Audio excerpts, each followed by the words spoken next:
Let's cut the bullshit and let's set the record straight. Let me show them how it should be done. Let me do things my way. Fuck AFTVFC. You have no idea what you have started.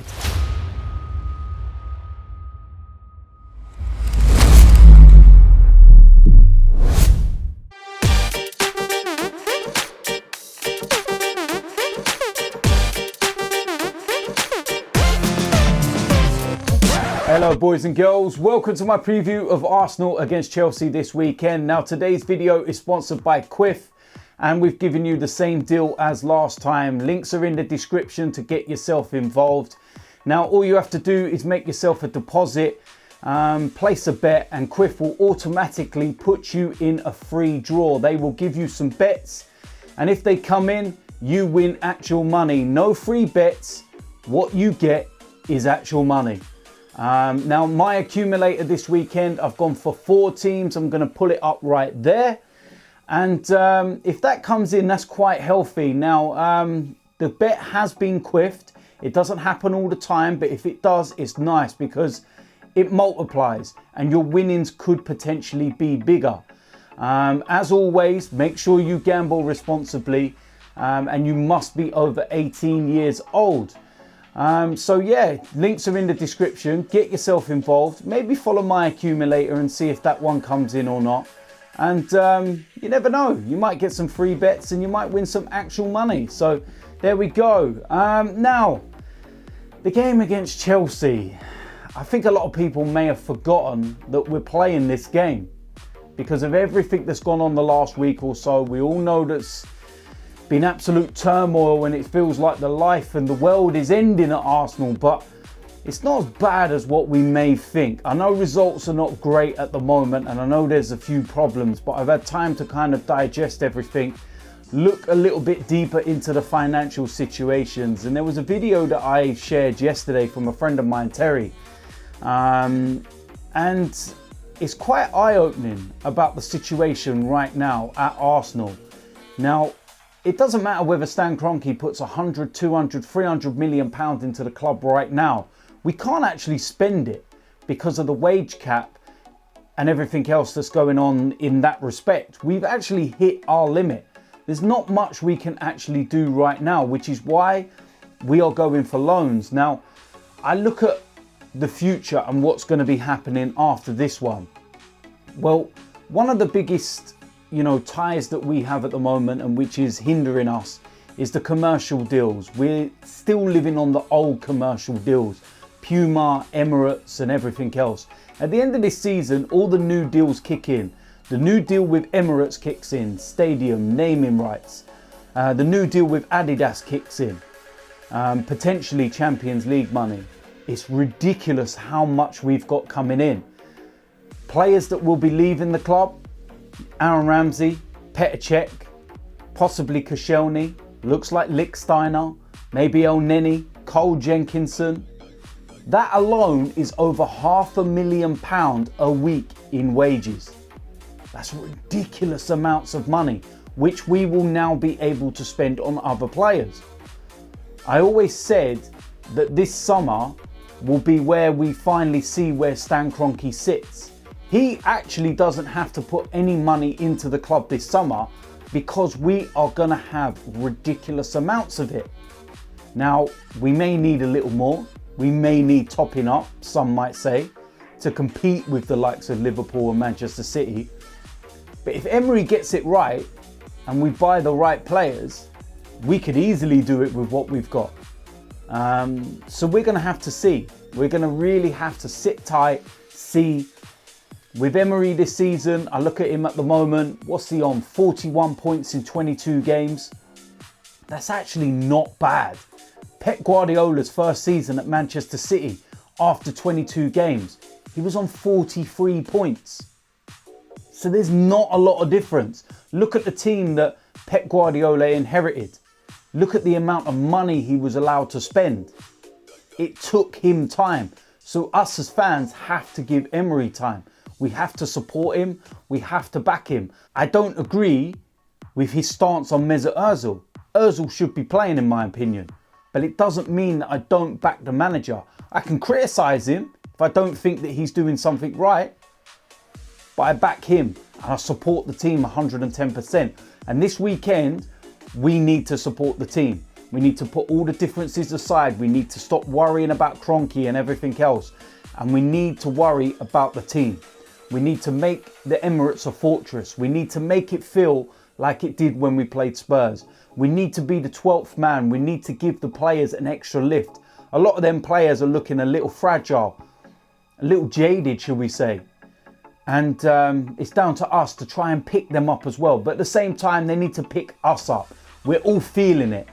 So let's all get together for one game and pick ourselves back up again. We've had a chance to regroup. We've had a chance to refresh. We've had a chance to reflect.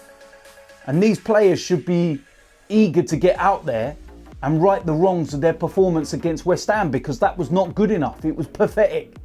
So this is a chance for them to do that. And we will obviously see whether they do or not. Massive, massive game. And we are still within the hunt of a Champions League place, believe it or not. Beat Chelsea, we're 3 points behind them. Lose to them, we're 9 points behind them. And then I do think top 4 is out of reach. But given the situation at Spurs, the fact that Harry Kane's going to be out for 6 to 8 weeks, Son's gone to the Asia tournament, it's a big chance for us. So we need to start this weekend, get the 3 points, and then we take it game by game. And then we'll see where we are in the summer.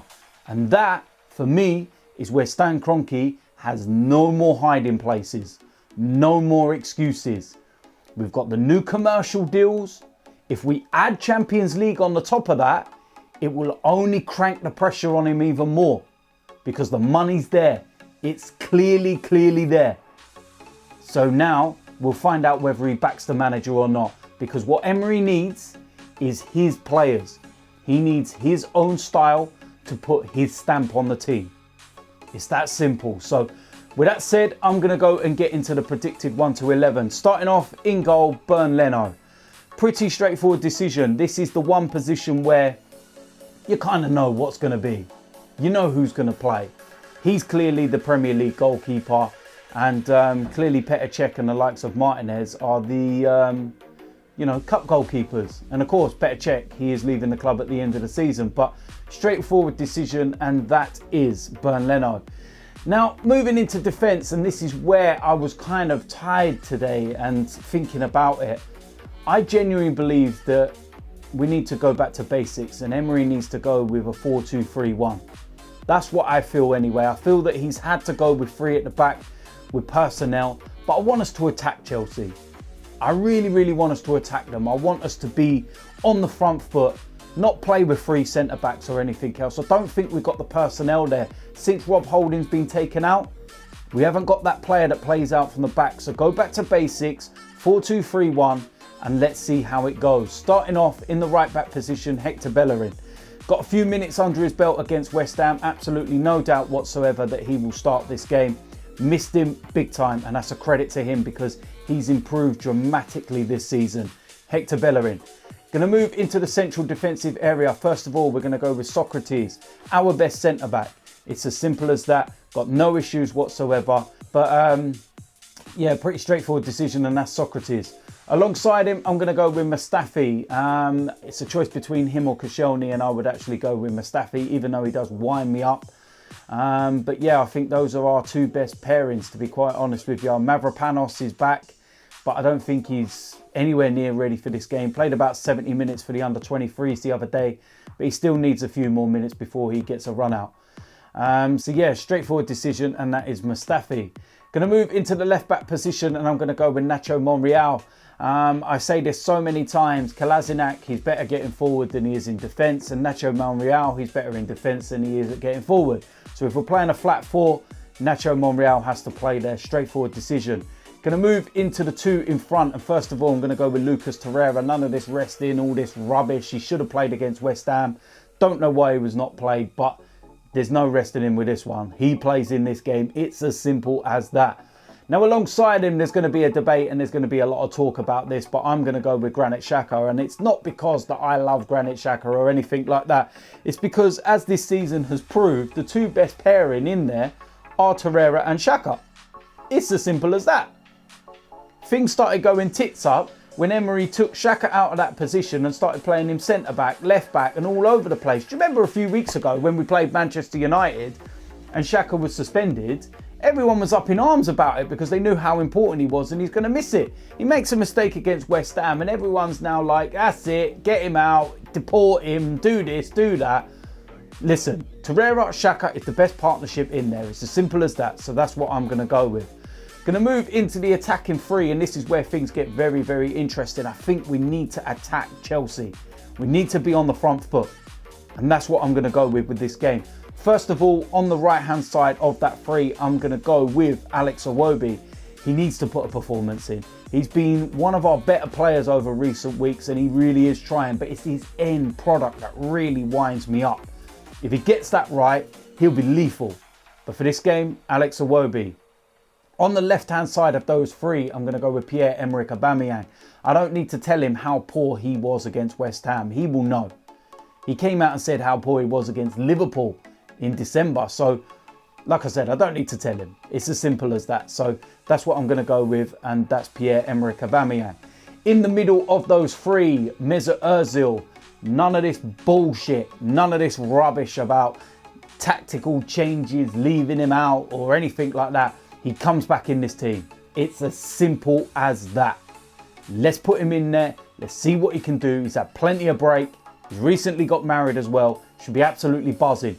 Put him in that side. End of story. Up front as the main striker, Alexandre Lacazette. Again, like Aubameyang, I don't need to tell him how poor he was against West Ham. Need to see better. Going to come up against a good defence in Chelsea. So he needs to be on his game. Hopefully the West Ham one, he's got it out of his system. And he's going to be coming back firing for this one. So simple decision. That's Alexandre Lacazette. So there we go. That is it. That is my preview. That is my predicted lineup. Like I said, get yourself involved with the Quiff app. Links are in the description. Huge game, man. Huge game. This could define our season. This could be the difference between getting in the Champions League or not. I know we've got a second avenue, which is the Europa League. But let's try and concentrate and get in the top 4. We win this game, we go 3 points behind. Lose this game, we go 9 behind, and then I think it's over. If you're new around here, make sure you hit the subscribe button. There will be a matchday vlog after the game, player ratings the following day, and then we'll see where we sit. So until then, I'll see you a lot soon. I'm out of